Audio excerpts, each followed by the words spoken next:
Thoughts on Australia voting 60-40, every state bar the bureaucratic bubble of Canberra? No, hell no, no thank you. I remember the morning after the Brexit referendum 7 years ago, and I stood on a green outside the Houses of Parliament and I said, this is a victory for the little people, for ordinary people, for decent people, against an out-of-touch political and media class and bullying big corporate businesses. I think my response to the referendum result in Australia is exactly the same, and the fact that Canberra voted yes makes the whole thing sweeter and better, but it just shows you they are completely out of touch. Well done, Australia. Brilliant. Do you have any warning to those that were part of the no machine about how the wider machine comes after you, after you've had the embarrassing victory?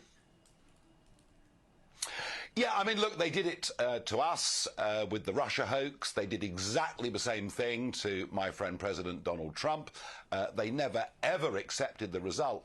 But I've just got a slight feeling that perhaps this is different in Australia. I think the scale of the defeat, the fact that all of the states outside that little Canberra bubble voted in the way that they did, I think it's going to be very difficult for Albanese to really recover from this and to really go on the attack. And I think, you know, the classic thing they would do is to say, look, you know, Australians were hoodwinked by racists and bigots.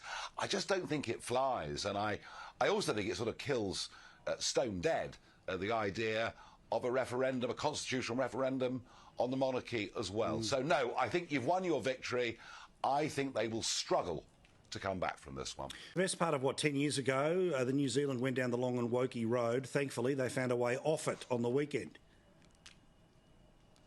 Yeah, absolutely. I mean, Jacinda Ardern was the most right-on leader in the whole of the Western world, and happily, her reign is completely over.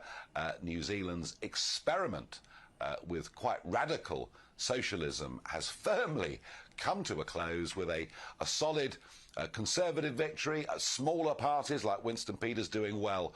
Also, common sense has returned to New Zealand. All in all, it's been a pretty good weekend down under, hasn't it? My oath, it has been.